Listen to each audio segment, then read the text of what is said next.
നിയമസഭാ തെരഞ്ഞെടുപ്പിൽ postal ballot ലഭ്യമാകാത്തതിനെതിരെയുള്ള ഹർജി ഹൈക്കോടതി ഇന്ന് വീണ്ടും പരിഗണിക്കും. 3 സർക്കാർ ഉദ്യോഗസ്ഥരാണ് ഹർജി നൽകിയത്. സെക്ഷൻ 27 പ്രകാരം ഇവർക്ക് പോസ്റ്റൽ ബാലറ്റ് അനുവദിക്കാനാവുമോ എന്ന കോടതി തെരഞ്ഞെടുപ്പ് കമ്മീഷനോട് ചോദിച്ചിരുന്നു. അതിൽ ഇന്ന് മറുപടി നൽകും. വിപിൻ സി വിജയനുണ്ട് കൊച്ചിയിൽ നിന്നും. വിപിൻ സി, കഴിഞ്ഞ ദിവസം തെരഞ്ഞെടുപ്പ് കമ്മീഷൻ ഹൈക്കോടതിയിൽ സമർപ്പിച്ചൊരു സത്യവാങ്മൂലത്തിൽ പറയുന്നത് ഈ സ്ട്രോങ് റൂം ഒക്കെ അടച്ചതാണ്, അതിനെ തുറക്കാൻ സാധിക്കില്ല എന്നുള്ളതാണ്. എന്താണ് ഇക്കാര്യത്തിലുള്ള മറ്റ് വിവരങ്ങൾ?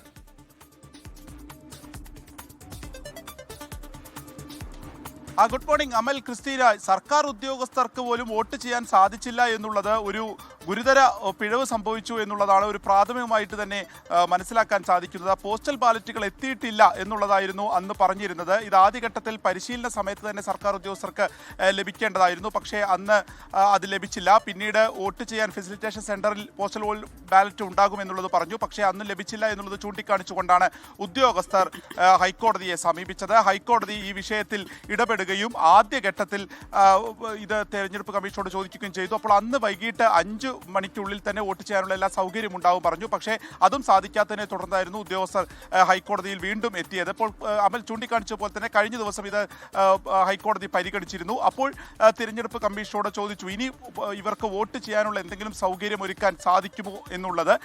അപ്പോൾ കുറ്റ്യാടി സ്വദേശിയായിട്ടുള്ള മുഹമ്മദ് സിനാൻ ഉൾപ്പെടെയുള്ള 3 ഉദ്യോഗസ്ഥരായിരുന്നു പോയിരുന്നത്. അപ്പോൾ ഇപ്പോൾ സ്ട്രോങ് റൂമുകളെല്ലാം തന്നെ അടച്ചിരിക്കുന്നു, അതെല്ലാം തന്നെ സീൽ ചെയ്ത് കഴിഞ്ഞു. ഇനി അത് തുറക്കുക പ്രായോഗികമല്ല.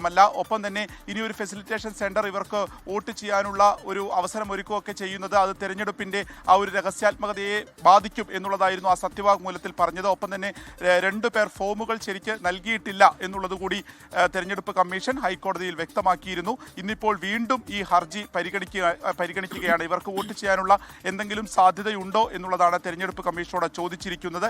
ഇതിൽ അന്തിമമായിട്ടുള്ള ഒരു മറുപടി തെരഞ്ഞെടുപ്പ് കമ്മീഷന്റെ ഭാഗത്തു നിന്ന് ഉണ്ടാകും. അതിനുശേഷമായിരിക്കും ഇതിൽ ഒരു വിധി തെരഞ്ഞെടുപ്പ് കമ്മീഷന്റേതായിട്ട് പുറത്തു വരിക. അമൽ. ശരി, വിപിൻ സി വിജയനാണ് കൊച്ചിയിൽ നിന്ന് വിവരങ്ങൾ നൽകിയത്.